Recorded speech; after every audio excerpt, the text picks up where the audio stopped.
अक्सर लोग पूछते हैं कि सर ये रेडियल आर्टरीज, ये जो हाथ है, तो हाथ में से ही नाड़ी क्यों देखना है, जबकि जो धमनी है वो 8-9 अलग अलग जगह से दिखता है। जैसे ये हो गया, विदुर मर्म के नीचे भी धड़कता है, बहुत जगह से स्पाइक होती है, और पता तो वहां से भी चलता है। तो फिर ऐसा क्यों कि भाई रेडियल आर्टरी से ही क्यों देखना है? तो इसका उत्तर ये होता है कि जो ये रेडियल आर्टरीज आप देख रहे होंगे, नीचे हड्डी का प्लेट लगा हुआ रहता है। इसका हड्डी का प्लेट नुमा एक ऐसी हड्डियां यहाँ पर बनी हुई है, और उसके ऊपर 3-4 mm का एक नाड़ी उसके ऊपर होता है।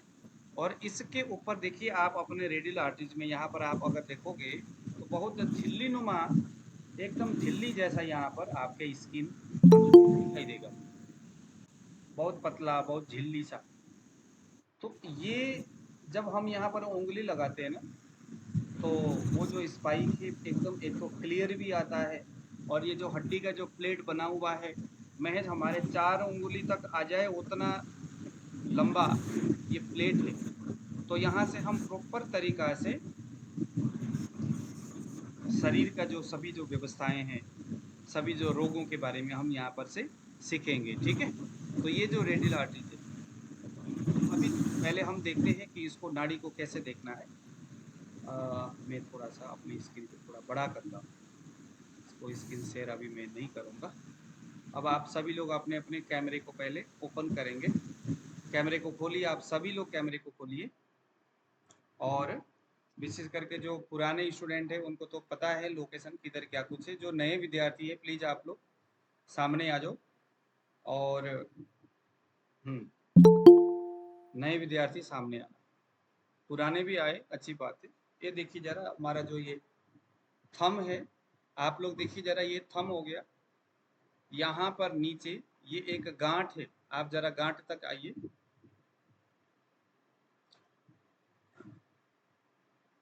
इस गांठ में आप लोग यहाँ पर देखो जरा, गांठ ये हो गया। इस तरह से मैं इसको दिखाऊं आपको। अभी कुछ लोग अभी और आ रहे हैं ना यहाँ पर क्लास में। ये देख रहे हैं आप लोग कहाँ पर है? ये थंब के नीचे गांठ है। अब गांठ के जस्ट आगे स्लाइड करिए, यहाँ एक गड्ढा सा दिखेगा। ये जो है ना आपका मणिबंध, मणिबंध बोलते हैं इसको। ये जो रेखा है मणिबंध का, इस रेखा से नीचे 1 अंगुल नीचे, ये जो आपका रेखा है, रेखा में से 1 अंगुल नीचे यहाँ पर अपने उंगली को रखना है। अच्छी बात है कि ये जो गांठ है, इस गांठ से आगे स्लाइड करिएगा, और यहाँ पर आप अपने इंडेक्स फिंगर को रखेंगे ना सीधा। अगर नाखून है तो नाखून काटना है। अब इसमें उंगली कैसे रखना है आप अंदाज इस बात से लगाओ। अगर लंबा नाखून होगा तो आपकी स्किन में गड़ जाएगा, वो चुभ जाएगा। नाखून को हटाना होगा, काटना होगा, नहीं तो रोगी चिक्का मारेगा। हमेशा उंगली को सीधा रखना है, ऐसे मतलब ऐसे करके रखना है, या जो भी है इस तरह से रखना है। बट नाखून जो है ना अंदर जाएगा, स्किन के अंदर जाएगा, अंदर जाएगा, ये ध्यान देना। तो चलिए जरा, सबसे पहले आप अपने नाड़ी कैसे देखेंगे। तो अगर लेडीज है तो लेफ्ट हैंड, अगर जेंट्स है तो राइट हैंड। तो देखिए ये आपका थंब है, जैसे ये आपका लेडीज है तो ये लेडीज का लेफ्ट हैंड हो गया। आपका ये थंब हो गया ना, ये थंब को यहाँ रखना है ऐसे करके। थंब को, कोई जेंट्स है तो जेंट्स भी इसी तरह से थंब को यहाँ रखना है, और ये थोड़ा सा आगे ले आना है। शोभा जी बहुत अच्छा किया। उसके बाद इसको ऐसा करके, जैसे वो बगुला कैसे मछली को पकड़ता है, ऐसा करके टुक, इस तरह से ऊपर की ओर उठाना है। और उठा करके आपका ये जो उंगली है, इंडेक्स फिंगर है, उसको सीधा नीचे की ओर, सीधा रखना है, नीचे की ओर सीधा रखना है। आपके जो ये नाखून का जो टिप वाला भाग है, इसके जरा सा पीछे जो छोटा सा मांसल एरिया है, ये सेंसिटिव है, ये सेंसर के जैसे काम करता है। हमारे शरीर में जितने भी जो टिप है, नाक के जो टिप है, अगर यहाँ मक्खी बैठ गया ना कभी, तो झंझनाहट होती है, पूरे शरीर में होती है कि नहीं होती? ये टिप हमारा क्या हो गया? सेंसिटिव एरिया हो गया। ये कान के टिप में यहाँ पर भी अगर कुछ बैठ गया ना, तो सिर में खुजली होना शुरू हो जाता है। आप कभी कुछ करके देखो, यहाँ पर ये जो है ना, ये दोनों भाग का जो टिप है, अभी कभी आप सिरोधारा करने के लिए बैठोगे और यहाँ पर अगर उसने उसको रखा है ना सिरोधारा वाला जो भी है बर्तन, जो उसने रखा है, जो गड़बी रखा है, अगर तेल जब तक गिरेगा नहीं ना तब तक उसको यहाँ खुजली टाइप का होना शुरू होगा, झंझनाहट होनी शुरू हो जाएगी, क्योंकि यह भी हमारा बहुत बड़ा सेंसर है यहाँ पर भी। तो सेंसर यहाँ है, यहाँ है, यहाँ है और यहाँ है, ऐसे बहुत जगह में हमारा सेंसर है। ठीक है, पेनिस के भी टिप में सेंसर होता है, ऐसे ही हमारे सभी उंगली के टिप में सेंसर होता है। यह हमारे शरीर के बाकी गतिविधियों को मैनेज करने का काम करता है, उसको जानने का, उसको पहचानने का काम करता है। ठीक है, अब ये नाखून, ये कौन सा वाला भाग है, देखिए ये नाखून हो गया, नाखून के इधर नहीं, ये वाला नहीं, इधर भी नहीं, ये यहाँ पर ध्यान देना।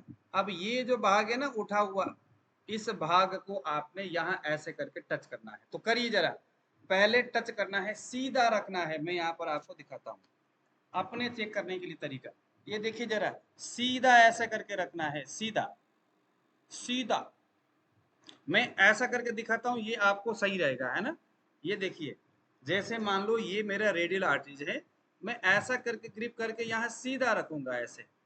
ऐसा नहीं रखना है, ऐसा भी नहीं रखना है, ऐसा भी नहीं रखना है, ऐसा भी नहीं रखना है, देखो ऐसा भी नहीं रखना, ऐसा रखना है, ऐसा। ये नाखून के जरा सा पीछे, नाखून के जरा सा पीछे। जब तक हम सही पोजीशन में उंगली को नहीं रखेंगे तब तक हमें नाड़ी देखते वक्त जरा सा रोगी हिला इधर से उधर, गायब हो गया, मामला खत्म हो जाता है। सबसे पहले हम अपने नाड़ी देखने का तरीका सीखेंगे, उसके बाद फिर हम रोगी की नाड़ी कैसे पकड़ना है वो देखेंगे। ठीक है, मैं आपको यहाँ दिखाता हूँ, आप लोग अपने हाथ में करेंगे। यहाँ मैं आपको दिखा रहा हूँ, ऐसे ग्रिप को बनाना है और ऐसे करके पकड़ना है। देखिए यहाँ पर ये उंगली को मैंने कैसे रखा है, ऐसे रखना है, ऐसे भी नहीं, ऐसे भी नहीं, ऐसे भी नहीं, ऐसे भी नहीं, सीधा रखना है, सीधा सीधा रखिए। उसके बाद वहां पर जो पल्सेशन हो रहा है उसको फील करिए, उसको फील करिए, वहां जो पल्सेशन हो रहा है या नहीं हो रहा है।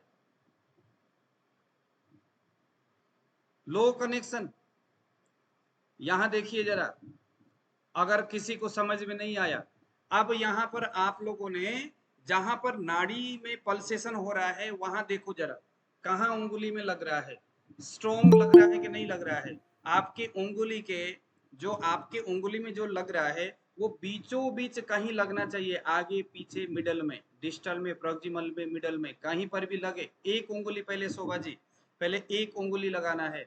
उसके बाद फिर यहाँ जब ये जम जाएगा ना, इंडेक्स फिंगर प्रॉपर तरीका से जम जाएगा बढ़िया सा, आपने वो स्पाइक के ऊपर अपने इंडेक्स फिंगर को रख करके जमा दिया।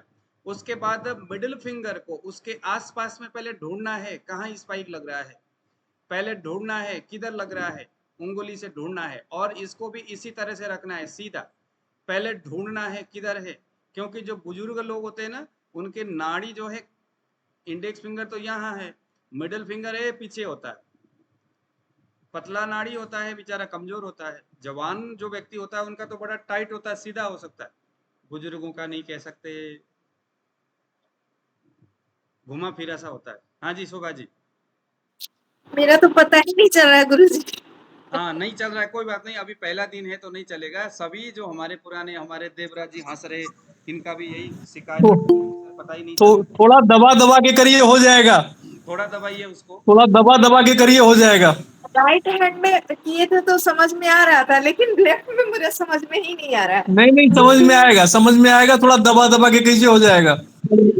एक सेकेंड, आपको राइट में समझ में आ रहा है, राइट में समझ में आ रहा है, दोनों में एक समझ में आएगा, बारी बारी से दोनों में आएगा, देखिएगा।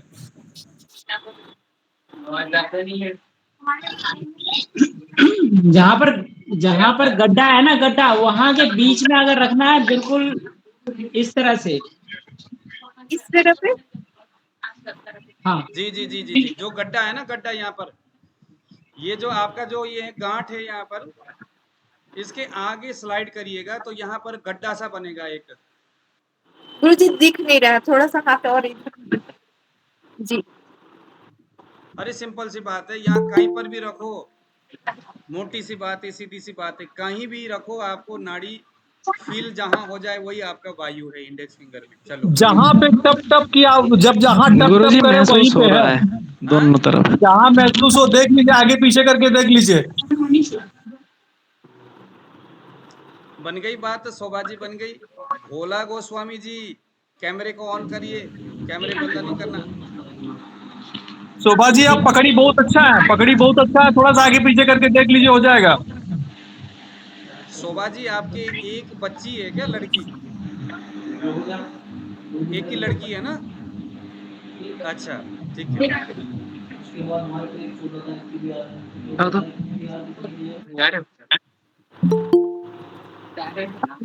नहीं समझ में आया।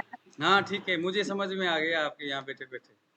तो सर जी ये बताइए, इससे एक लड़की का क्या मतलब हुआ? वो सारी चीजें हैं, ऐसी बातें हैं, आपको 3-4 क्लास अटेंड करना पड़ेगा तब जाके बताएंगे। प्रिडिक्शन पे गुरु जी का अभ्यास बहुत है, वो सभी पहचान जाते हैं। हाँ गुरु जी का अभ्यास बहुत है, उनके प्रिडिक्शन नहीं है और उनके प्रिडिक्शन फेल नहीं जाते। हाँ, चलिए शोभा जी आप देखिए जरा प्रॉपर, आप सभी लोग जरा प्लीज अपने अपने कैमरे को ऑन करिए। भोला धीरे धीरे सब गोस्वामी हो जी जाएगा। तो घूमने लग पड़े उधर। भोला जी वो कवरेज का आप कहाँ घूम रहे हो? हाँ जी? कवरेज का प्रॉब्लम होता है सर, खिड़की में रखता हूँ मोबाइल को। ओके ठीक है ठीक है ठीक है। तो बाकी जो स्टूडेंट है प्लीज आप लोग अपने कैमरे को खोलिए, मुझे दिखाओ आप लोग कैसे नाड़ी पकड़ रहे हो। गुरुजी एक और बार बता दीजिए, नेटवर्क इशू था तो लीव हो गई थी क्लास। हाँ शिखा जी आप कैमरे खोलो। किधर हो अभी आप? कॉलेज के अंदर ही होंगे। चलो आप दिखाओ मुझे दिखाओ, आपके पापा ने सिखाया होगा वैसे तो। दिखाओ बेटा, दिखा कैसे कैसे करते हैं। सर ये मोनू सर ये इधर जो आइए। शिखा है वो मेरी दोस्त है, मैं शिखा हूँ। ओके ठीक है ठीक है ठीक है ओके ठीक है, चलो खोलो करो, दिखाओ आप लोग दिखाओ, नाड़ी दिखाओ ऐसे कैसे पकड़ते हैं दिखाओ। ये देखो आपका ये थंब हो गया, थंब के सर यहाँ समझ में आ रही है तीनों। सीधा रखना है, ठीक है, यहाँ पर एकदम सीधा रखना है ऐसे करके।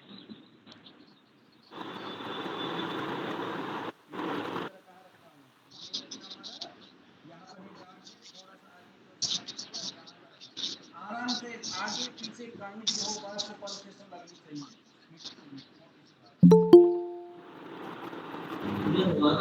मीठा जी हो गया? ऑडियो को खोलो अपना।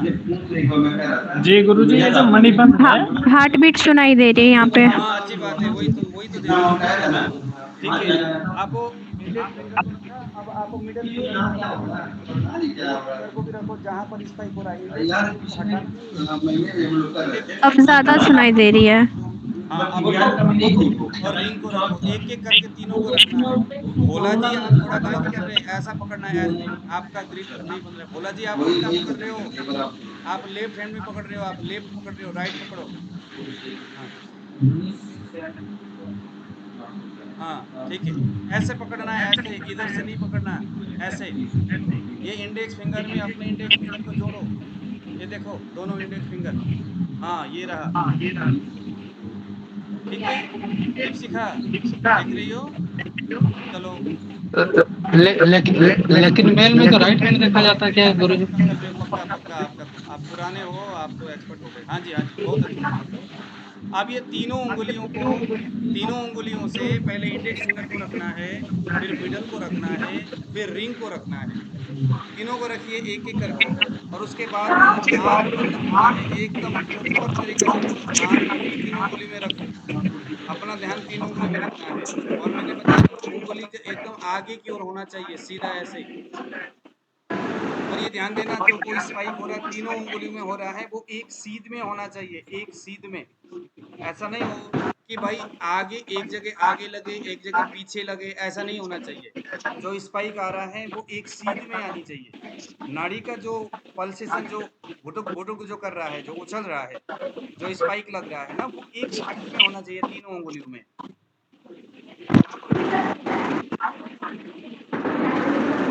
सर पहले 2 उंगली का पल्स फील हो रहा है, लेकिन नेक्स्ट का पल्स फील नहीं हो रहा है, वो ठीक है या गलत है? क्या कह रहे हो?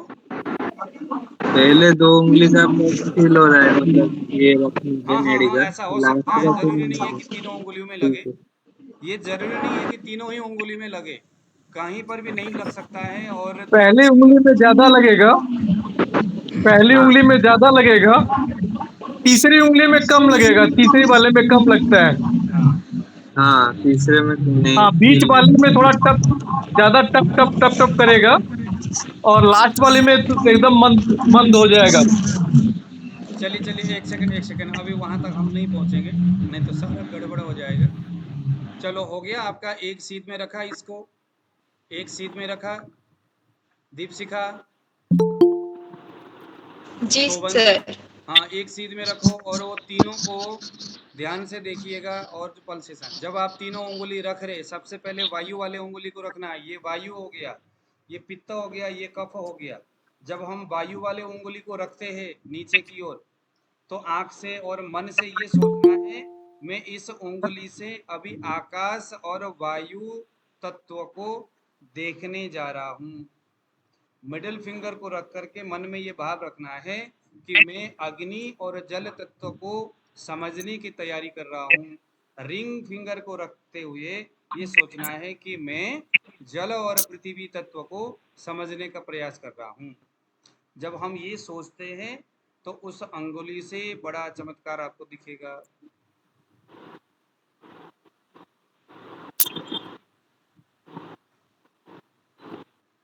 हो गया जी? सर मेरा ठीक है सर ये। नहीं नहीं, आप उल्टा कर रहे हैं ना अर्नब जी, ऐसे करना है, ऐसे ऐसे करना है। ये देखो आपका, हाँ ये करो करो करो, वैसे ही वैसे ही। हाँ हाँ, ये सही सही सही सही। ठीक है। हाँ वो ठीक है, ये देखो ना, दोनों उंगली इकट्ठे हो गया ना, दोनों थंब। हाँ अब वो सही है, अब वहां से देखने का प्रयास करो। अब बाकी सभी लोग कैमरे खोल करके दिखाओ हमें।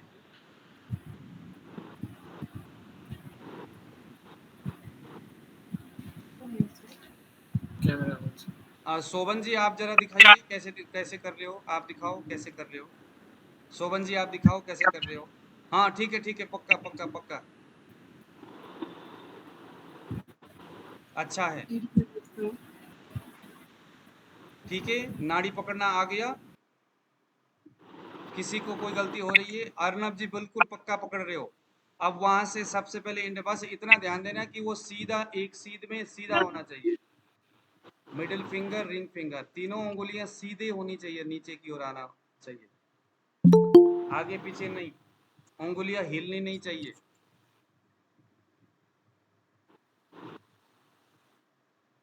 बनी बात? जो नए विद्यार्थी है वो अपने कैमरे को खोलिए प्लीज। जो दूसरे विद्यार्थी है जो अभी सब छुप के बैठे हुए, कहाँ चले गए सारे? आशीष जी, आशीष गुरुजी अगर मैं चले गए।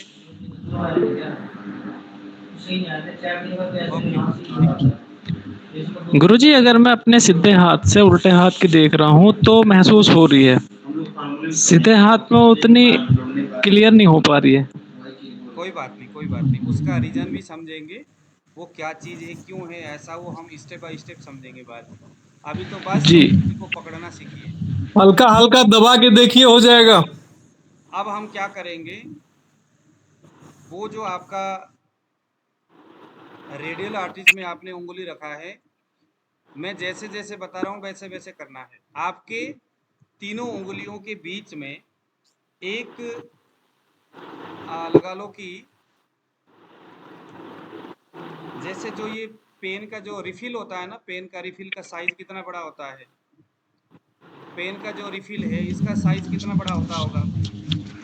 कुछ इतना मिलीमीटर गैप का। होना चाहिए बीच में, इससे भी थोड़ा छोटा होना चाहिए गैप। मतलब तीनों उंगलियों में ना आपस में बहुत ज़्यादा टाइट नहीं करना है, कट करते वक्त टाइट नहीं करना। बहुत ज्यादा टाइट भी नहीं करना, बहुत ही ज्यादा लूज भी नहीं करना है। तीनों उंगलियों को थोड़ा अलग अलग करके रखना है, तीनों उंगलियों को थोड़ा अलग अलग करते हुए रखना है, ताकि तीनों उंगलियों में डिस्टल, मिडल और प्रॉक्सिमल कर्वेचर पर जब स्पाइक होता है तो वो तीनों उंगलियों में अलग अलग दिखनी चाहिए। कभी कभी क्या होता है, मिडल फिंगर और रिंग फिंगर में, या मिडल फिंगर और इसमें इंडेक्स फिंगर के बीच में, जब बाद में हम जब धातु देखेंगे तो जब अभ्यास आप अगर गलत करोगे तो फिर वहां गड़बड़ हो जाएगी धातु में। तीनों उंगलियों को बीच में कुछ गैप रखना है। तो दो बातें हो गई, एक तो इस तरह से थंब को रखना है, उंगलियों को सीधा रखना है। सबसे पहले इंडेक्स फिंगर में अपने उंगली को रखना है, उंगली रखते हुए ध्यान देना है नाखून के जस्ट कोने में जो स्पाइक, जो ये है हमारे नाखून है, इस कोने में स्पाइक आना चाहिए, ये ध्यान देना है।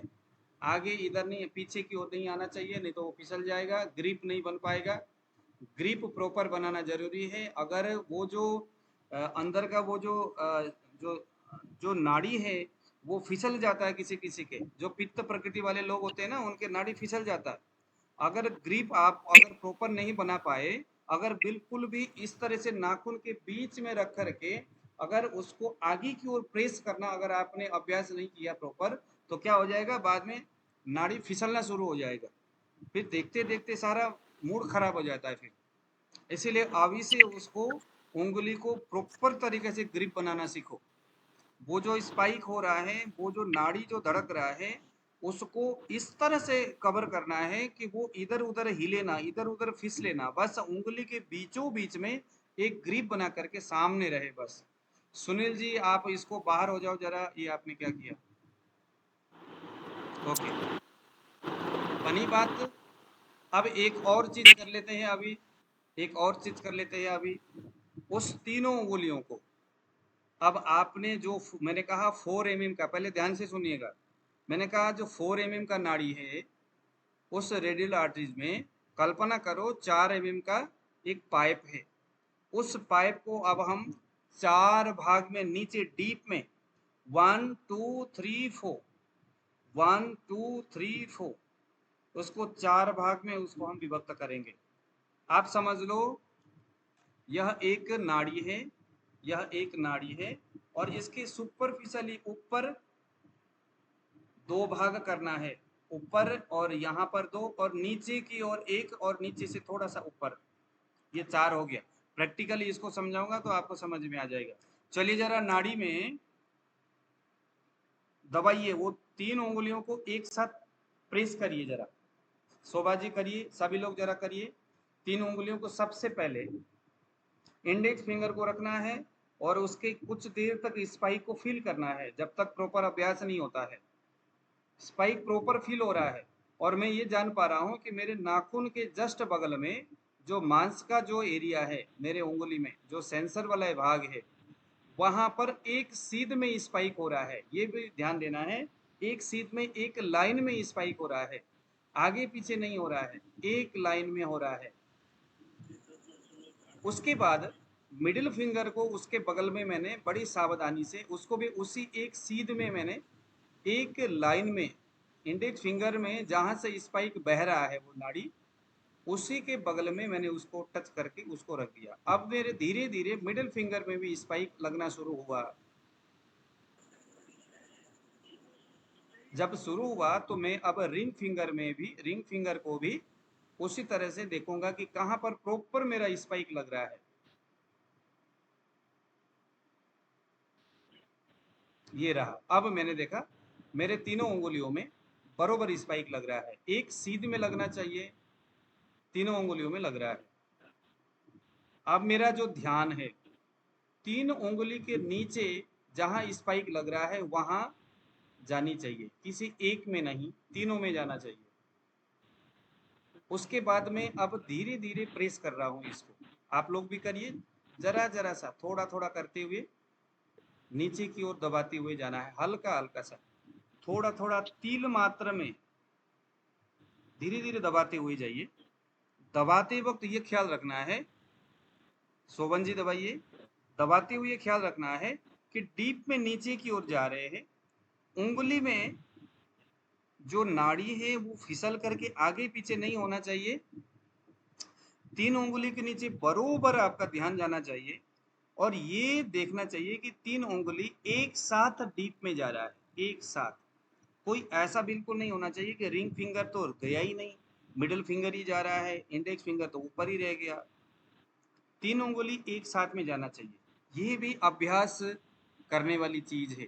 इसके लिए हम सबसे पहले क्या करते हैं, 3 उंगली को सबसे पहले ऐसा करके सीधा करते हैं किसी जगह में। कुछ लोग क्या करते हैं, अपनी उंगली में ऐसा करते हैं, कुछ लोग पेन के ऊपर ऐसा करके 3 उंगलियों को पहले सीधा करते हैं, कुछ लोग डेस्क के ऊपर 3 उंगलियों को रख के सीधा करते हैं। अब ये उंगली हो गया मेरा एकदम सीधा। अब सीधा हुआ उंगली को भी हम वहां पर रख सकते हैं। तीनों उंगली हो गया सीधा। अब तीनों उंगलियों को मिलाना है। इस तरह से आपने 3 उंगलियों को लेके जाइए जरा, धीरे धीरे डाउन जाइए, डाउन जाइए, डाउन जाइए। उतना नीचे तक जाना है जहां पर स्पाइक पूरी तरह से बंद हो जाता है। इतना नीचे जाइए जहां पर स्पाइक पूरी तरह से बंद हो जाता है। अपने दोनों आंख को बंद करना है, आंख को बंद करना है, ध्यान लगाना है तीनों उंगली के नीचे। दीपशिखा जी बहुत अच्छा कर रही है, शोभन जी तो बहुत ही अच्छा कर रहे हैं। ठीक है, तो प्रॉपर डीप में जाइए जहां स्पाइक पूरा बंद हो जाता है।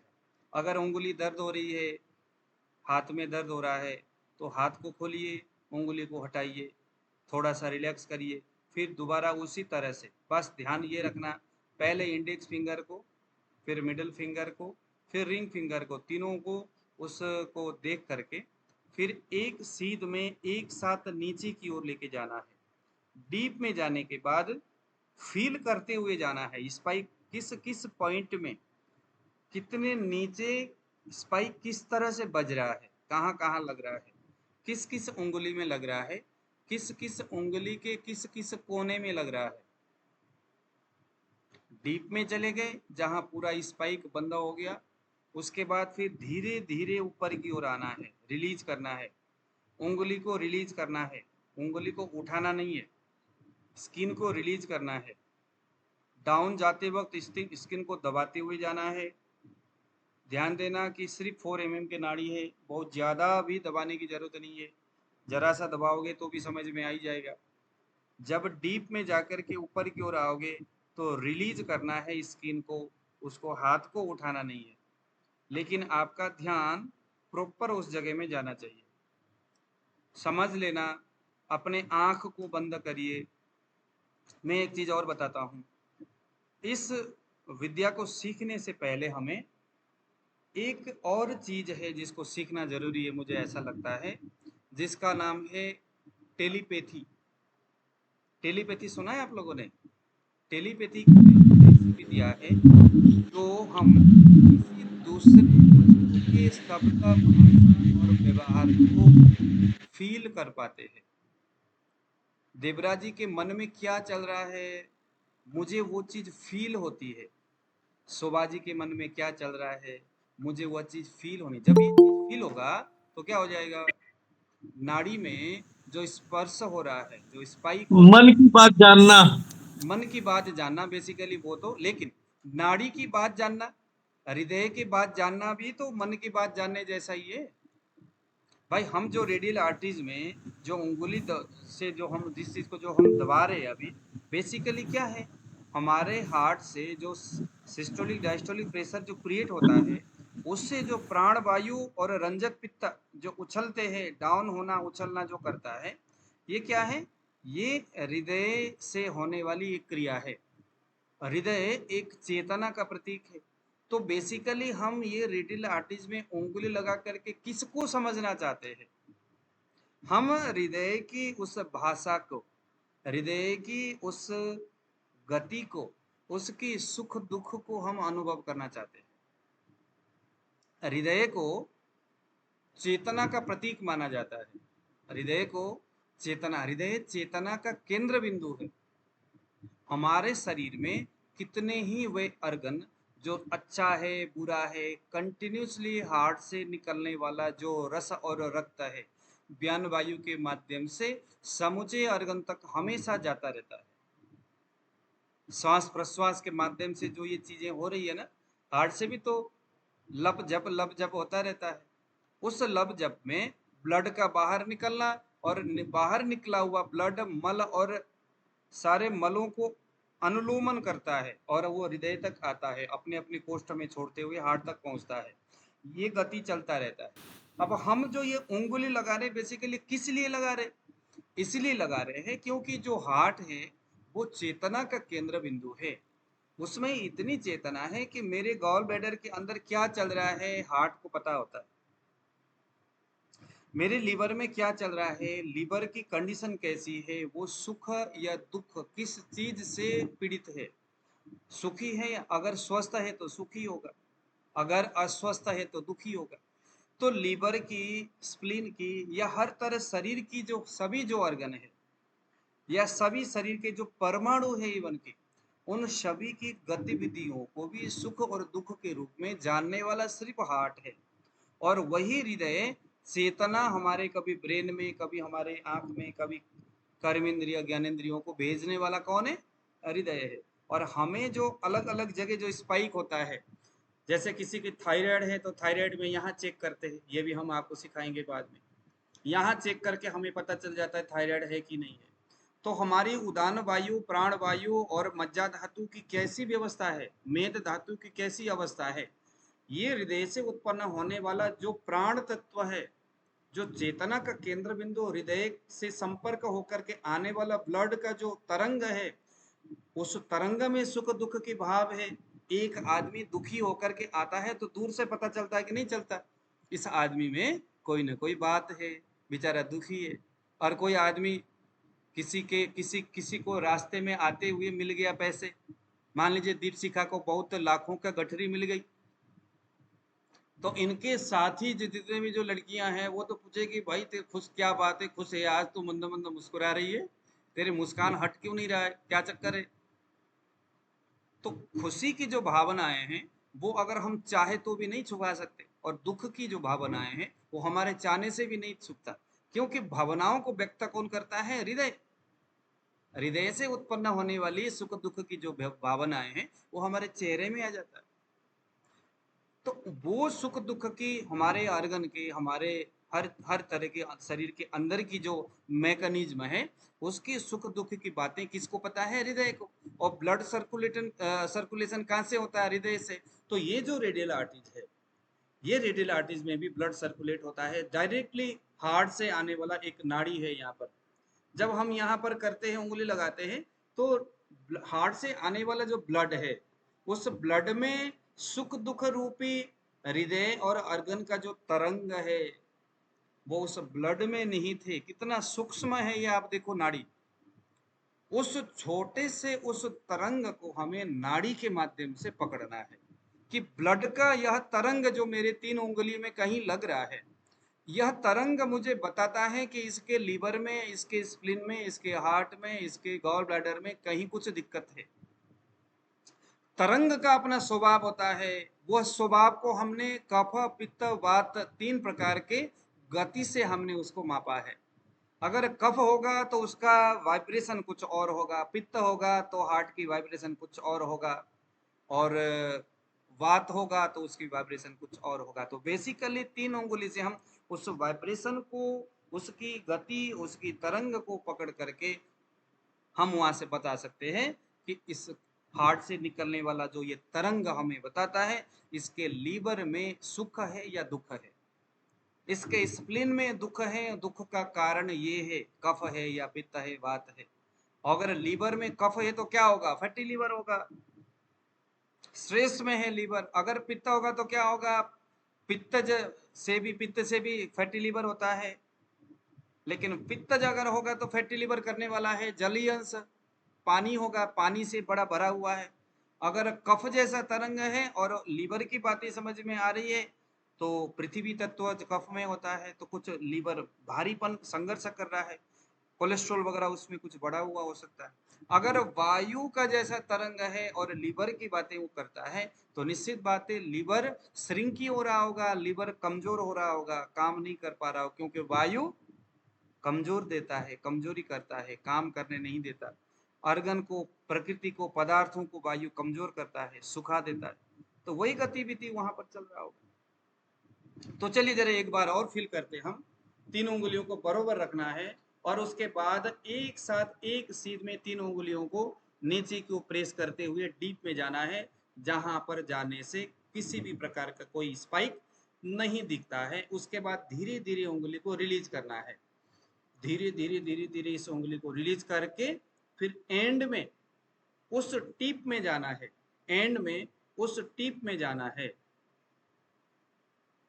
अब मैं आपको एक सूत्र देता हूं और उसके बाद आज का क्लास हम यहाँ पर क्लोज करेंगे, ठीक है।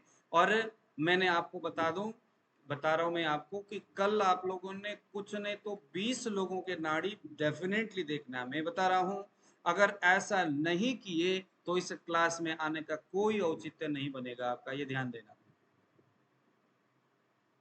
नाड़ी सिखाने के लिए मैं परफेक्ट तरीका से सिखा दूंगा और लोग भी सिखाते होंगे, लेकिन मैं भी लंबे समय से सिखा रहा हूँ तो बढ़िया आपको समझ में आएगा। नाड़ी सिखाने का बेसिकली हमने एक सूत्र इजाद किया है, तरीका इजाद किया है। ये वो सूत्र और तरीका है, यदि आपने इसका अभ्यास किया तो आपको पता ही नहीं चलेगा आप कितनी जल्दी नाड़ी वैद्य बन गए। देखिए जरा, जो नाड़ी है उस नाड़ी को आपने 3 उंगली रखना है। मैं जैसे जैसे बोल रहा हूँ वैसे वैसे करिए। सबसे पहले देखिए 0 1 2 3 4 5 6 7 8, ये हालांकि नाड़ी का ये हम बेसिकली जो नाड़ी में ना बहुत सारे सूत्र होते हैं, 8 अलग अलग स्थान से नाड़ी जो 4 mm का जो नाड़ी बताया मैं उसको 4 भाग में डिवाइड करता हूँ। लेकिन कुछ लोग जो है कहते हैं कि भाई 8 भाग में डिवाइड करके नाड़ी को उस तरह से देखना चाहिए।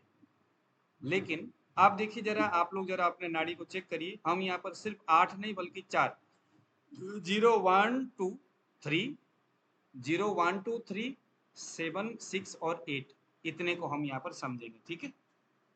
और बाकी लोगों के नाड़ी आपने अब कल पूरी तरह से देखना है। अब देखिए कैसे करना है। देखिए आपका जो 4 mm का नाड़ी है उसका आप मान लीजिए 8 भाग आपने किया, मान लीजिए ये सूक्ष्म हो जाएगा, 8 भाग करते ही बहुत सूक्ष्म हो जाएगा। ये 8 का मतलब क्या है, उस नाड़ी का एकदम डीप, एकदम नीचे जहां जाके कोई स्पाइक नहीं लग रहा है। करिए जरा, 8 का मतलब क्या है, 3 उंगलियों को लेके गए जहां पर नीचे जाने के बाद कोई स्पाइक नहीं लग रहा है, एक भी स्पाइक नहीं लग रहा है, सारा स्पाइक बंदा हो गया, वो 8 है, वो 8 है। मैं फिर से बता रहा हूं, मैं जब भी इसके बाद आपको नाड़ी में बताऊंगा, मैं कहूंगा भैया 6 में जाओ, तो ये ना पूछना कि भैया 6 कहाँ है। अभी एकदम इसको ध्यान से सुनिएगा। सबसे पहले 0 से लेकर के 8 में जाना है। 8 का मतलब है जहां स्पाइक पूरी तरह से बंद हो जाता है। 8 में जाने के बाद जरा सा रिलीज करिए तीनों उंगलियों को, शोभा जी करिए, प्रैक्टिस करते हुए बात को सुनिए। जहां जाकर के डीप में जाने के बाद जहां पूरा तीनों उंगलियों में स्पाइक बंदा हो जाए वो 8 है। फिर जरा सा उंगली को रिलीज करना है, जहां कहीं एक जगह स्पाइक लगे वह 7 है, वो स्थान 7 है, 7 नंबर वाला पॉइंट है वो। फिर से बोल रहा हूं, 8 नंबर से जरा सा 3 उंगलियों को उठाने पर, 3 उंगलियों को उठाने पर जरा सा रिलीज करते ही कहीं उंगली के एक जगह में, कहीं एक जगह में स्पाइक होगा, कहीं एक जगह में स्पाइक होगा, वह 7 नंबर है, कहीं भी होगा। ज्यादातर लोगों के रिंग फिंगर में स्पाइक होता है यहाँ ज्यादातर। अब आप, गुरुजी अभी मैंने महसूस किया है रिंग फिंगर में ही हुआ। हाँ, अब आप लोग बताइए, बाकी लोग बताइए किस किस को कहाँ हुआ। सर इंडेक्स फिंगर में हो रहा है। हाँ, इंडेक्स में हुआ। और बाकी लोग बताइए किस किस को कहाँ हुआ। रिंग फिंगर में। हाँ, रिंग फिंगर में। रिंग फिंगर में, बहुत अच्छा। सबके कैमरे खुलवाओ सर।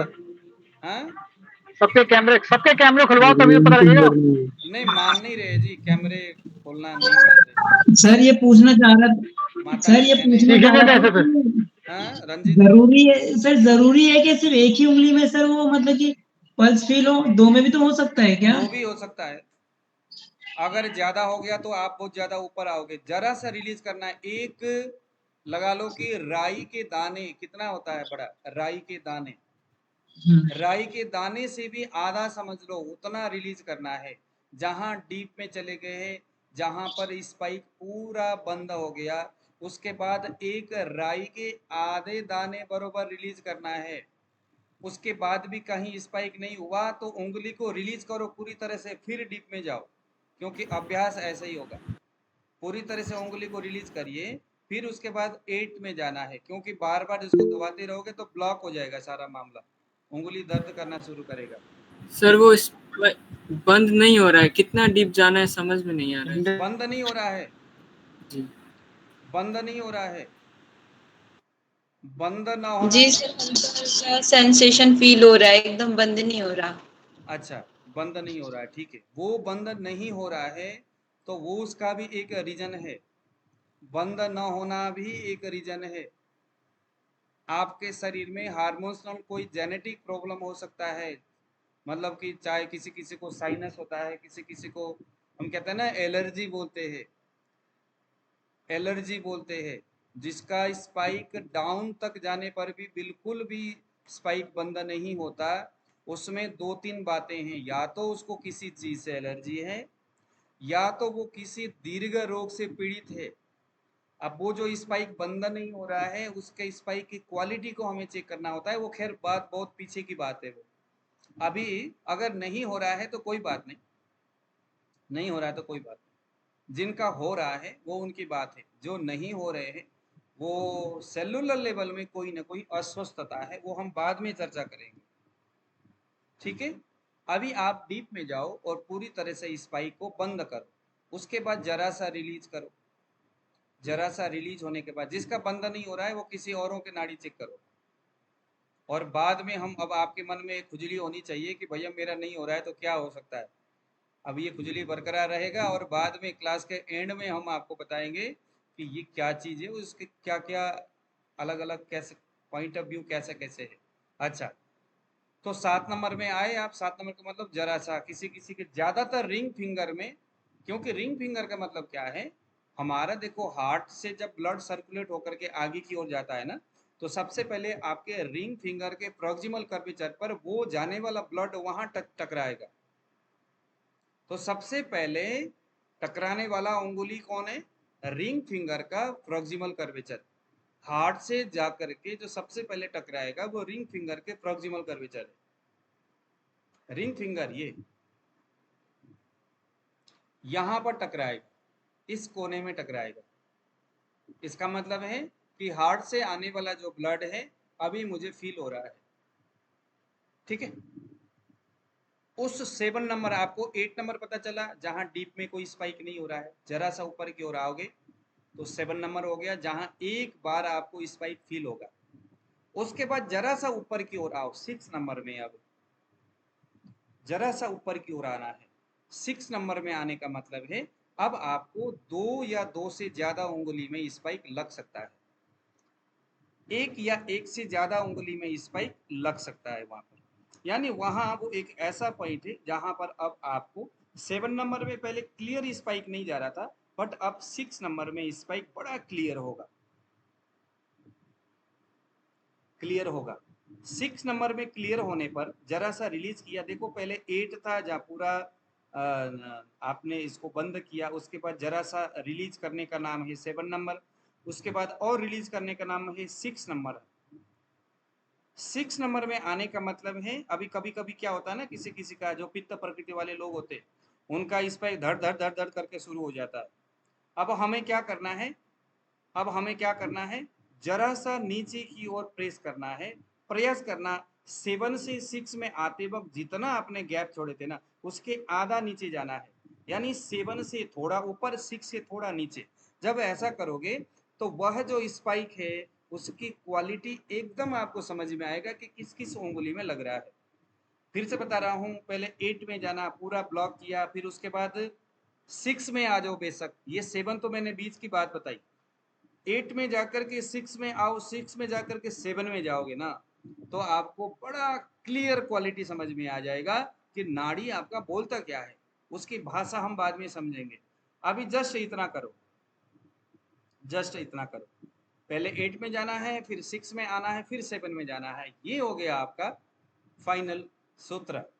8 में जाना है, उज्जवल जी आपके हाथ में दर्द हो रही है तो उंगली को थोड़ा रिलीज करिए, ऐसा करके मारिए। जिसका स्पाइक नहीं लग रहा है उसने क्या करना है, ये पीछे वाला जो है ना छिप्र मर्म, यहाँ पर प्रेस करना है, ऐसे करके यहाँ मर्म करना है। ये वो मर्म बिंदु है जिसका संबंध हमारे हृदय के साथ है, और एक है हमारा तल हृदय मर्म, ये तल हृदय मर्म और क्षिप्र मर्म, इन दोनों मर्म बिंदुओं को जब हम प्रेस करते हैं, मैं आपको वो भी दिखाऊंगा बाद में, अगर किसी का स्पाइक बिल्कुल नहीं लग रहा है, जैसे अभी शोभा जी कह रहे थे कि सर मेरे तो स्पाइक ही नहीं लग रहा है। शोभा जी कहाँ चले गए अभी? ओके, अच्छा है, तो जैसे शोभा जी का स्पाइक नहीं लग रहा था, अब यहाँ क्या करना होगा, स्पाइक ना लगने का मतलब यहाँ प्रेस करना होगा, यहाँ प्रेस करके एक उंगली से यहाँ पकड़ के प्रेस करना है, और दूसरे उंगली को वहाँ एकदम सजा के रखना है। प्रेस करके जैसे ही उंगली को छोड़ोगे, यहाँ से जैसे उंगली छोड़ोगे तो हार्ट से ब्लड सर्कुलेट हो जाएगा और उंगली के नीचे आपको फील होगा, वो मैं कल परसों आपको बता दूंगा। अभी आपने इतना करना है, 8 में जाना है, 6 में आना है, 7 में जाना, बस इतना अभ्यास आज आप करिए। 8 में जाना है, 6 में आना है, 7 में जाना है। 8 यानी पूरा डीप, पूरा ही बंदा हो गया। 6 का मतलब है थोड़ा सा ऊपर आए, 2-3 उंगलियों में स्पाइक आपका लगना शुरू हुआ, कुछ कुछ धीरे धीरे, उसके बाद थोड़ा और नीचे जाएंगे, वो 7 हो गया। जहां जाकर के बंदा हो जाए वो 8 है, थोड़ा ऊपर आ जाए, अच्छी तरह से खुल करके स्पाइक हुआ वो 6 है, थोड़ा सा नीचे जाओगे 7 हो गया। 7 नंबर जो है, अब आप जो ये 7 नंबर वाली मामला क्या है, हमें जाना है 7 नंबर में। 7 नंबर क्या है, जैसे एक आदमी है, जैसे आपने देखे होंगे कि कोई भी नदी है, जैसे आप एक गोल्ड फेंकोगे, सोना चांदी हीरा मोती जितने भी जो महंगी महंगी जो चीजें हैं, वो नदी के कहाँ जाके बैठता है, डीप में जाके बैठता है ना। सोना ऐसा तो है नहीं कि ऊपर तैरते हुए आए, चांदी भी ऊपर की ओर, रंजित भाई आ जाओ यमुना नदी में तैरते हुए आ गया, आके उठाओ, ऐसा तो नहीं बोलता चांदी। और नीचे डीप में नदी के निचले स्तर में जाता है धातु, वो सारी चीजें। और जो गंदगी है, यमुना नदी के गंदगी है, वो कहाँ जाएगा, ऊपर तैरता है। नदी के पानी के ऊपरी सतह में वो गंदगी तैरता है, ऊपर की सतह में गंदगी होता है, और उस नदी में जो सॉलिड चीजें हैं वो नदी के नीचे रहता है। तो आज हमने जो डीप में जाकर के देखा, वो क्या देखा, हमारे शरीर का जो प्रकृति है वो किन किन महाभूतों से तैयार हुआ है, और धातुओं की कैसी कैसी व्यवस्थाएं शरीर में है, हमारे शरीर में अच्छी चीजें क्या है, और वो अच्छी चीजों में किस तरह से विकृति उत्पन्न हो रहा है, उसे हम डीप में जाके देखेंगे। ठीक है, उसको हम कहाँ से देखें, डीप में। उसके बाद इस विकृति को उत्पन्न करने वाला कौन है, उसे हम सुपरफिशियली देखेंगे। 0, 1, 2, ये 0, 1, 2 हम कल पढ़ेंगे, परसों पढ़ेंगे, कर तो संडे। आज भी मैंने डेमो वाला जो हमारा जो स्टूडेंट है उनको मैंने आज भी क्लास में मतलब दिया हुआ है, आज आप लोग आ सकते हैं। तो कल हमारा संडे है, परसों से किसने अमाउंट दिया किसने नहीं दिया, कौन क्या कुछ कैसे, उसको देख करके फिर परसों से हमारा ये सारा सिस्टम हो जाएगा बंद। ठीक है, तो आज हम इतने, तो 20 लोगों का आपने नाड़ी देखना है, 20-25 जितने भी है। अब ये बच्ची है हमारे दीपशिखा आज, इनके तो हॉस्टल में बहुत सारी लड़कियां हैं, तो वो जाओ बच्चों, आप लोग पूरा जो है जितने भी लोग हैं ना, लड़के लड़कियां, सबका नाड़ी छान मारो, सबको कहो कि भैया आगे अपना हाथ रखो। सुबह खाली पेट देखना है, भोजन करने, देखो कब कब देखना है, सुबह खाली पेट देखना है। आपको ना नाड़ी की चमत्कार में बताता हूँ, नाड़ी कितनी सॉलिड चीज है। कब देखना है, आप अपने नाड़ी भी, अपना नाड़ी सुबह लेट्रिन करने के लिए बैठे हो, लेट्रिन का बेग आ गया, अभी थोड़ी देर तक रुको, थोड़ी देर तक रुको और उसके बाद नाड़ी चेक करो। आपको नाड़ी की फ्रीक्वेंसी, नाड़ी की गति, उसका तरंग, बहुत सारी चीजें एकदम अलग दिखेगा, अलग ही जगह में दिखेगा, पॉइंट भी अलग दिखेगा, लोकेशन भी अलग है, सब कुछ अलग ही दिखेगा। लेटिन करते करते भाई नाड़ी आपकी, उंगली आपके, देखना आपने कोई और आना है नहीं, तो बाथरूम में जहाँ आप बैठे बैठे कर रहे हैं उस समय भी देख लो। मतलब आपको जुनून करना होगा, पागल होना होगा इसके लिए। लेटरिन पेशाब करते करते भी देख लो। और देखो कि जब मेरा अनुलोमन हो रहा है, नीचे की ओर मल जा रहा है, अपान वायु अपने गति कर रहा है, तो नाड़ी क्या बोलता है ऑब्जर्वेशन हो जाएगा। लेटरिन हो गया, सब कुछ हो गया, अब ब्रेकफास्ट का टाइम आ गया, भूख के मारे तिल मिला गए, कोई भूख आप अभी मत खाओ थोड़ी देर तक। और बहुत जबरदस्त भूख, जब आपको गुस्सा आने लगे भूख के मारे, तब नाड़ी चेक करो, फिर देखो पित्त कैसे नाटक करता है, उस समय पित्त के नाटक देखो। और सुबह लेटिन करते वक्त थोड़ी देर भी अगर आप लेटिन नहीं करोगे, उस समय कफ का नाटक देखो। और रात में अगर आप नहीं सोगे कम से कम 12-1 बजे तक, तब देखो वायु क्या हरकत करता है। वो सारी चीजें आपको आपके नाड़ी बताता है। बहुत सारे लोगों को देखने की जरूरत नहीं, मेरे यहाँ आके प्रैक्टिकली समझने की जरूरत नहीं, आप अपने ही शरीर से सब कुछ देख सकते हो। हाँ सर, अभी जैसे कि वायु वाली जो पहली नाड़ी हाँ, इंडेक्स अब वही फिंगर, उसमें नाड़ी जिस तरह से ज्यादा अभी हलचल का, है। अभी नाड़ी का जो चाल जैसे अभी है ना, देखो दुनिया में बहुत सारे ऐसी बातें हैं जिसको, जैसे हम एक उदाहरण हमारे गुरुजी दिया करते थे, एक आदमी ने कभी गुड़ कभी खाया ही नहीं, नाम ही नहीं सुना, हमारा गुड़ कौन सा पक्षी का नाम है, चिड़िया का नाम है, सुना ही नहीं कभी। उस आदमी के सामने आकर के एक आदमी बोलता, वाह जी वाह, मजा आ गया, आज तो मैं गुड़ खा के आ गया। अब वो क्या बात है बोलता है। अब उसकी क्या बात है, उसकी ये मस्ती, उसकी ये मजा, वो जो जीभ को फटकार रहा है, वो जो मजे ले रहा है, कहता है वाह हमारा मजा ही आ गया। अब वो जितना मर्जी बोले कि ये ऐसा होता है गुण, ये वैसा होता है, उस आदमी के मुंह से, जीभ से तब तक पानी नहीं आएगा, उस गुण का स्वाद उसको तभी पता चलेगा जब वो आदमी खुद गुण खाएगा। जिसने कभी गुण खाया ही नहीं, उस आदमी को गुण के बारे में कैसे पता। मैं चाहे आपको नाड़ी के बारे में लाखों बातें बताऊं, नाड़ी की गति के बारे में, एक तो होता है नाड़ी की कुछ बातें रोगों की, एक होता है सूक्ष्म बातें। अब वो दुनिया में कोई आदमी आपको नहीं पढ़ा सकता, वो आपने खुद फील करना है। और फील करने का तरीका क्या है, अपने शरीर में आपने करना है, अपने शरीर में। क्योंकि शरीरेव गुरु स्तृण, शरीर ही इंसान का सबसे बड़ा गुरु है। वैद्यों के लिए रोगी सबसे बड़ा गुरु है, एक व्यक्ति के लिए शरीर सबसे बड़ा गुरु है। तो आपके शरीर अलग अलग, जब सिर दर्द होता है तो नाड़ी क्या कैसे बोलता है ना। ये जो लोग बोलते हैं ना, हाँ जी महाराज बुखार में नाड़ी ऐसा होता है, अरे बुखार के हजारों कंडीशन है, कफज बुखार, पित्तज है, वातज है, सन्निपातिक है, डेंगू हो गया, गड़म हो गया, बगड़म हो गया, कभी पेट में कीड़े हो जाए तो भी बुखार आता है। शीतला माता सुना है अपने, चेचक विस्फोट बोलते हैं जिसको आयुर्वेद में, उसमें भी बुखार आता है पहले।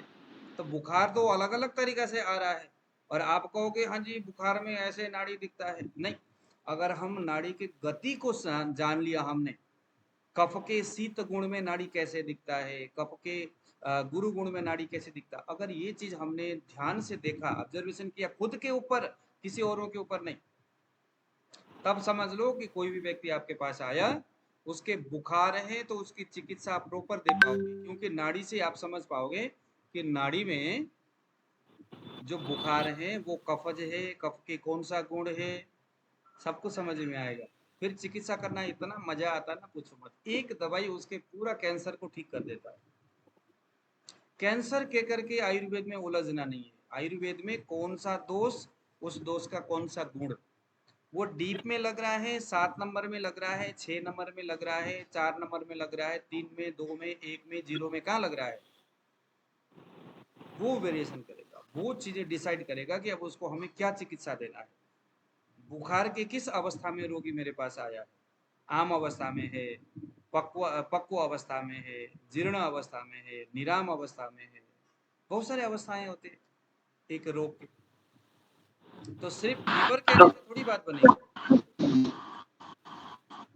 फीवर कहने से बात नहीं बनेगी। आयुर्वेद तो बहुत गहरी चीज है। किस अवस्था में उस रोग, उस ज्वर के किस अवस्था में रोगी आया मेरे पास, ये चीजें देखने वाला दुनिया में कोई दूसरा शास्त्र नहीं है जी, सिर्फ नाड़ी है। मूत्र परीक्षण भी उस अवस्था को नहीं देख सकता।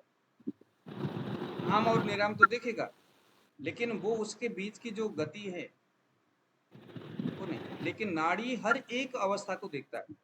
ज्वर के जो 6-7 अवस्थाएं हैं वो नाड़ी देखता है, क्योंकि उसमें नाड़ी की गति होती है, और गति को आप लोगों ने खुद फील करना है।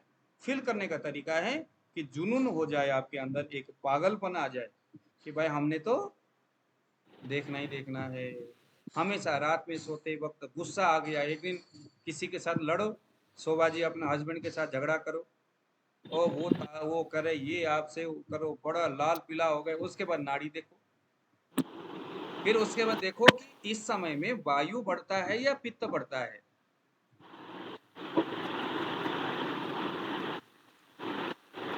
गुरुजी मुझे तो अभी तक समझ में नहीं आया तो मैं करूँ। धीरे धीरे आ जाएगा। ये तो फर्स्ट डे है, आज पहला दिन है आपका, आ जाएगा। आपको इसीलिए नहीं आया, पता है क्यों नहीं आया आपको? इसलिए नहीं आया क्योंकि आपको नाड़ी दिखाई नहीं दे रहा ना, आपके शरीर में नाड़ी की गति नहीं समझ में आ रही, स्पाइक नहीं हो रहा है आपके उंगली में, आपको पता नहीं चल रहा। इसीलिए अब कोई आपके हस्बैंड का देखिए, आपके बच्ची का देखिए, या आपके सास ससुर का देखिए, किसी एक दो का देखिए, समझ में आ जाएगा। सीधी सी बात है, ऐसे पकड़ना है, ऐसे किसी का तो इसीलिए मुझे नहीं समझ में आया था, इसीलिए पता भी नहीं चल पाया कि 5, 6, 7 क्या बोले हम आज, एकदम नहीं समझ में आया। अच्छा आ जाएगा परसों भी हम नहीं, करेंगे। जो ये 5, 6, 7 है ना, उसी जहां पे आप उंगली रखी हैं उसी को धीरे धीरे दबाते जाइए, धीरे धीरे दबाती जाएंगी। 1 2 0 1 2 3 4 5 6 हो जाएगा। ठीक है, जहां एकदम ना समझ में आए कि जहां स्पाइक समझ में नहीं आ रहा वो 8 है, और जहां पहली बार स्पाइक हो वो 7 है। ठीक है, चलो शोभा जी, धीरे धीरे सब हो जाएगा। इसके ऊपर हम परसों भी चर्चा करेंगे। हाँ, धीरे धीरे सब हो जाएगा, बशर्ते आप देखते रहिए। तो नहीं देखेंगे तो नहीं होगा।